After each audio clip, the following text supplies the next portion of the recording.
नमस्कार दोस्तों, आपका स्वागत है आपके अपने YouTube चैनल भावना बुक स्टोरी में। आशा करती हूँ आप सभी स्वस्थ होंगे और खुश होंगे। दोस्तों, सावन का माह भगवान शिव को समर्पित होता है। इस माह में विशेष होते हैं सावन के सोमवार व्रत।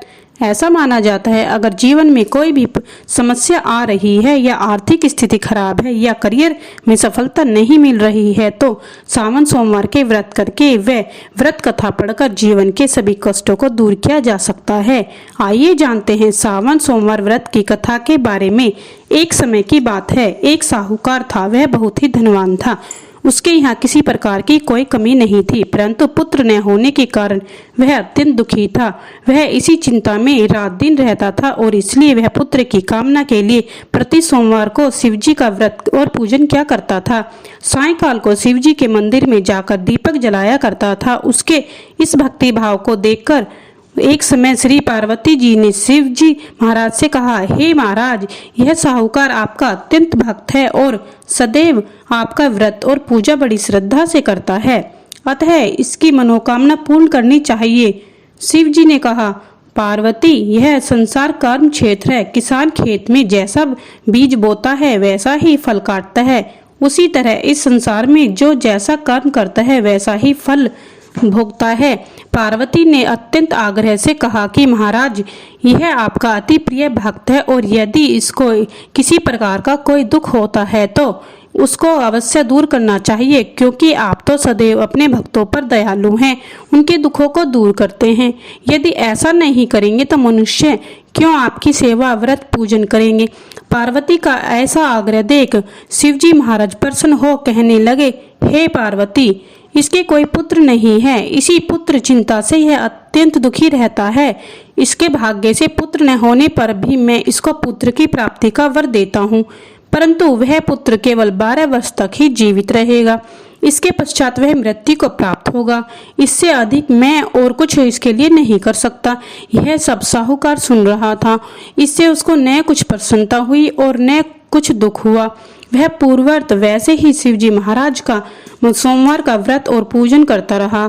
कुछ काल व्यतीत हो जाने पर साहूकार की स्त्री गर्भवती हुई और 10वें महीने उसके गर्भ से अति सुंदर पुत्र की प्राप्ति हुई। साहूकार के घर में बहुत खुशी मनाई गई, परंतु साहूकार ने उसकी केवल 12 वर्ष की आयु जान कोई अधिक प्रसन्नता प्रकट नहीं की और न किसी को भेद बतलाया। जब पुत्र 11 वर्ष का हो गया तो उस बालक की माता ने उसके पिता से उसके विवाह के लिए कहा, परंतु वह साहूकार कहने लगा, मैं अभी इसका विवाह नहीं करूंगा और काशी जी पढ़ने के लिए भेजूंगा। फिर उस साहूकार ने अपने साले अर्थात बालक के मामा को बुलाया, उसको बहुत सा धन देकर कहा, तुम इस बालक को काशी जी पढ़ने के लिए ले जाओ और रास्ते में जिस जगह भी जाओ वहाँ यज्ञ करते, दान देते तथा ब्राह्मणों को भोजन कराते जाओ। इस प्रकार वह दोनों मामा भांजे सब जगह यज्ञ करते और ब्राह्मणों को भोजन कराते जा रहे थे। रास्ते में उनको एक शहर दिखाई पड़ा। उस शहर के राजा की कन्या का विवाह था और दूसरे राजा का लड़का जो विवाह के लिए बारात लेकर आया था वह एक आंख का काना था। लड़के के पिता को इस बात की बड़ी चिंता थी कि कहीं वर को देखकर कन्या के माता पिता विवाह में किसी प्रकार की अड़चने पैदा न कर दे। इस कारण जब उसने अति सुंदर सेठ के लड़के को देखा तो मन में विचार किया कि क्यों न दरवाजे के समय इस लड़के से वर का काम ले लिया जाए।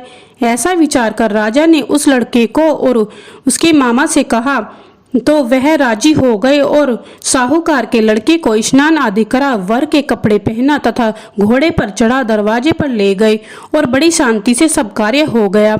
अब वर के पिता ने सोचा कि यदि विवाह कार्य भी इसी लड़के से करा दिया जाए तो क्या बुराई है।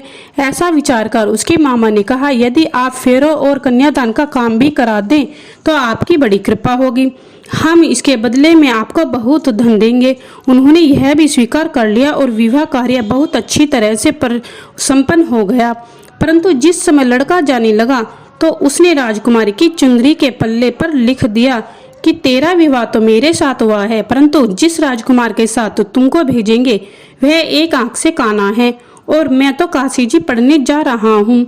उस राजकुमारी ने जब चुंदरी पर ऐसा लिखा हुआ पाया तो उसने राजकुमार के साथ जाने से इनकार कर दिया और कहा, यह मेरा पति नहीं है, मेरा विवाह इसके साथ नहीं हुआ है, मेरा पति तो काशी जी पढ़ने गया है।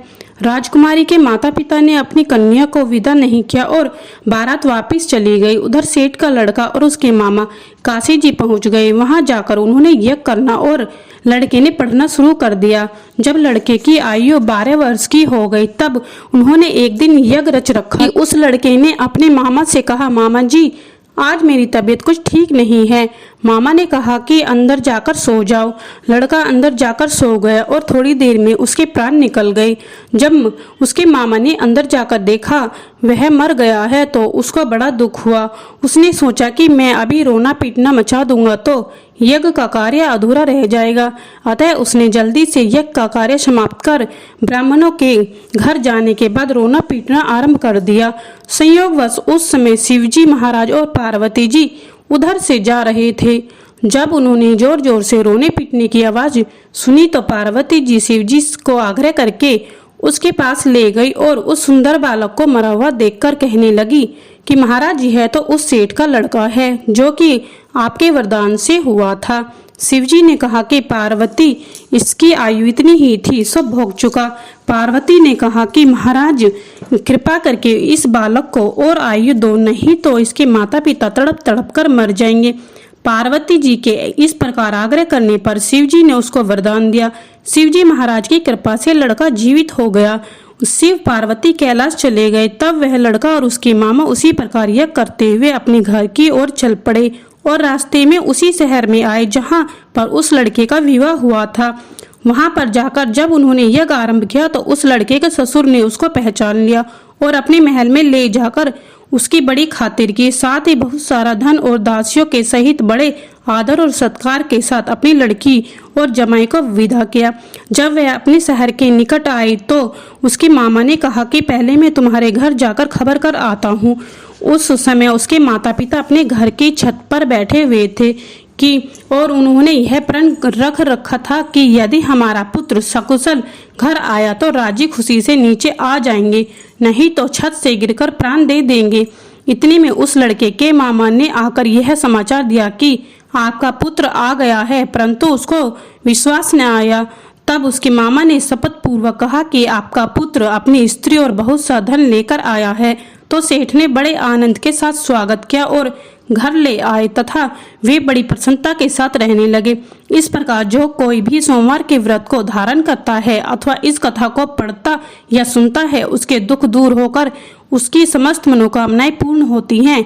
इस संसार में नाना प्रकार के सुख भोगकर अंत में शिवलोक को प्राप्त होता है। बोलो शिवजी महाराज की जय। ओम नमः शिवाय।